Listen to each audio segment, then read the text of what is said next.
front brake and bring your left leg over. Both feet are on the ground. Straighten up the motorcycle beneath you and straighten up the handlebars. And then bring up this side stand. And that's the way they recommend it. So always on mounted from the left side onto the...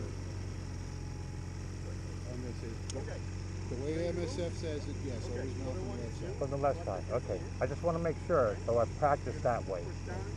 And now I'm off the record, like on mine, depending on what my back is always in pain. Yeah. So if I have a bad day, I'm getting on the easier side, which may be the right side, but normally it's from the left. Normally it's from the left, okay. Right?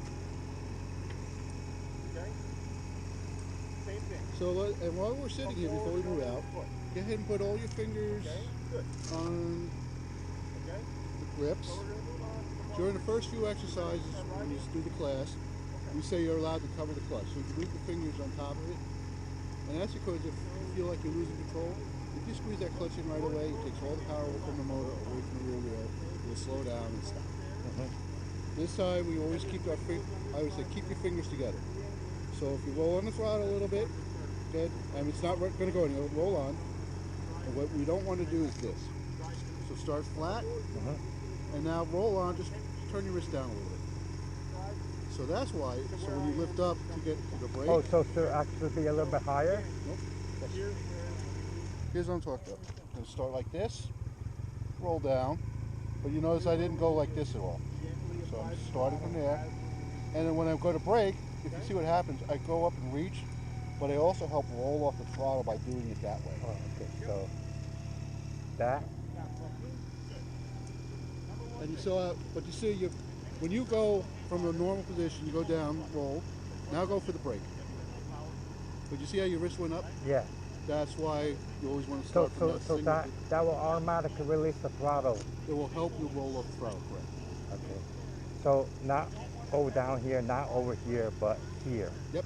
Okay, good to know. And for our brakes, especially the front brake, believe it or not, the front brake on your average motorcycle is 70 to 90% of your stop. I thought it usually would be the back brake. Nope, because think about, even with your car, if you really hit the brakes hard, doesn't the nose of the car dive down? Does the nose down? So it's pushing those front tires into the pavement. That's why your rear tire is getting lifted up, so it's losing its traction. Oh, okay. So, but what we're going to do, when we use our brake, especially the front again, reach up and get ahead, reach up and get the brake, and gently squeeze it in. It's a nice smooth motion. We don't ever want to grab the brake. So it has like a slowly in the beginning and then all of a sudden releases at the end. It'll catch, the brakes will catch, and as you get to that point where the brakes begin to catch, you can add more pressure. But again, it's a nice smooth progression. Slow. Yep. Slow progression. Okay. Okay.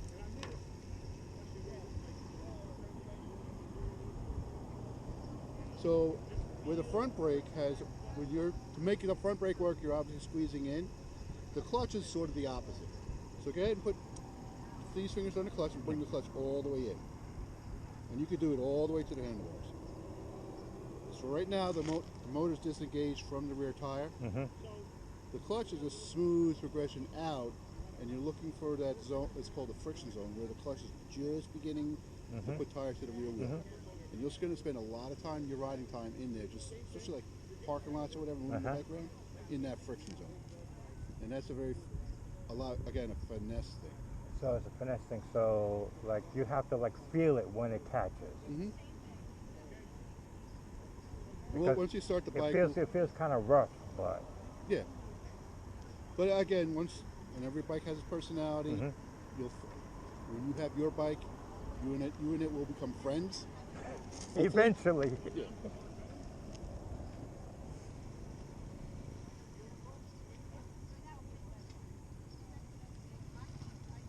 So, starting the motorcycle. Okay. It says started for you, but that you don't really learn. So go ahead, put the key on. This motorcycle's fuel injected, so you heard the pump priming, that little whistle. This is your engine cutoff switch. It's in the run position. If you're sitting here, You always want to stop the motorcycle by using your thumb and push it up. So do that. That would stop the That motorcycle. would stop it. Yep.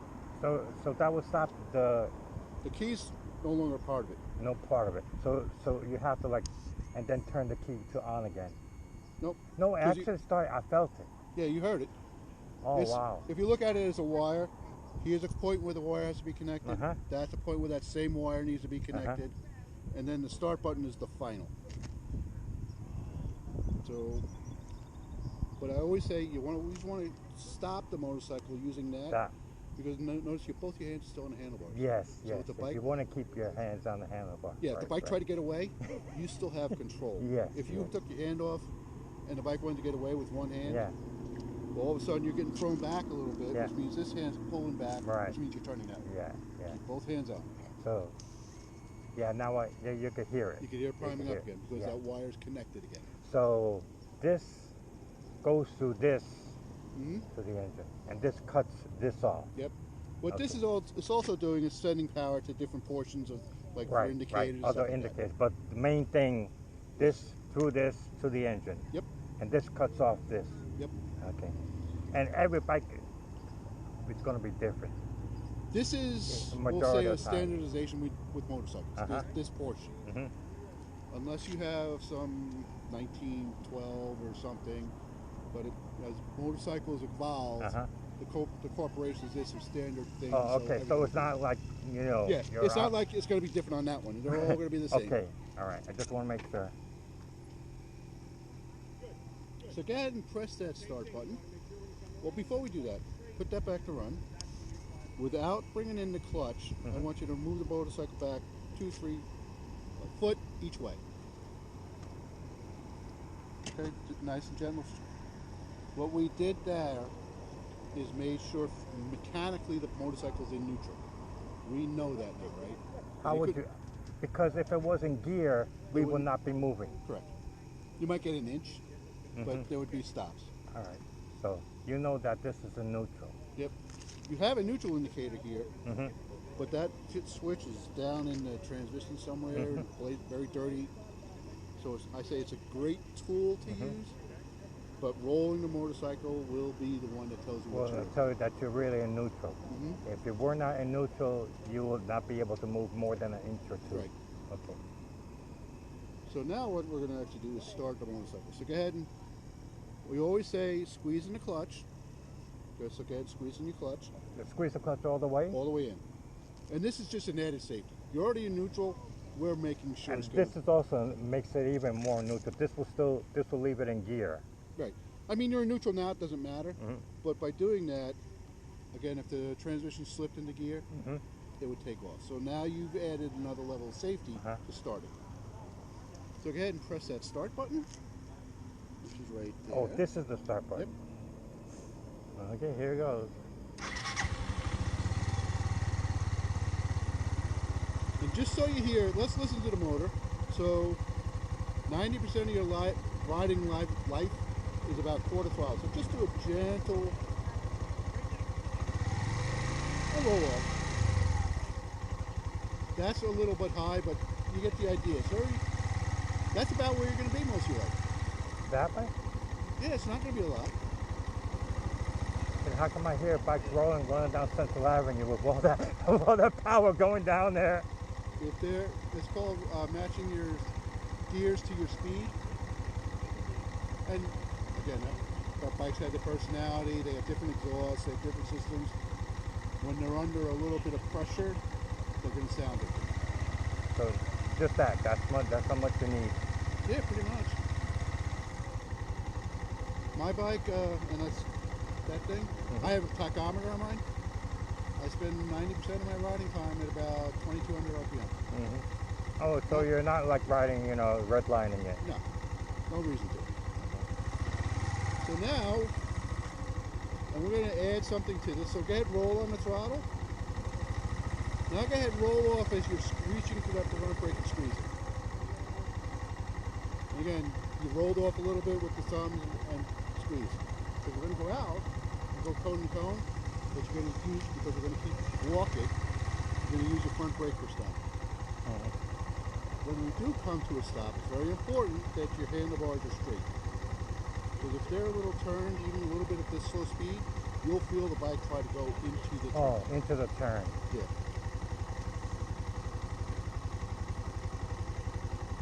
So, bring in your clutch again. To get into first gear, bring your right foot up and press down on the lever.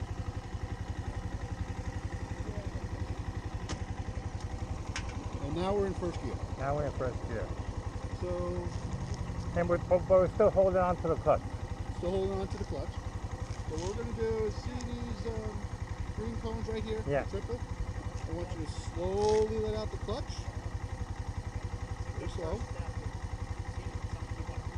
Now you feel it begin to move. Yeah. Go ahead and roll on the throttle a little bit to help give it some work. And go out to these cones. Use your feet for balance right now.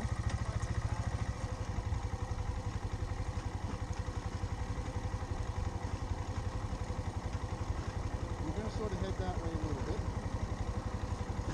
So as you're getting close, squeeze that clutch back in. And gently apply that front brake.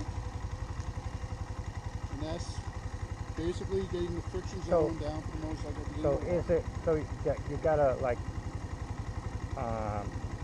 squeeze the clutch first and then the brake, You can do them together. or together? Right. But what is, if you did not do them together, what is the preferable way to do it? Brake first and then clutch, or clutch first and then brake? What are you doing? And I'm going to say, let's say I'm on a highway and traffic is slowed down a little bit. There's no reason for me to touch the clutch at all. I'm already in a good gear and I'm going to stay within my speed zone. So I could just add a little bit of brake and slow down. But if I'm coming to a stop sign, I'm obviously getting down to first, so I'm doing them all at the same time.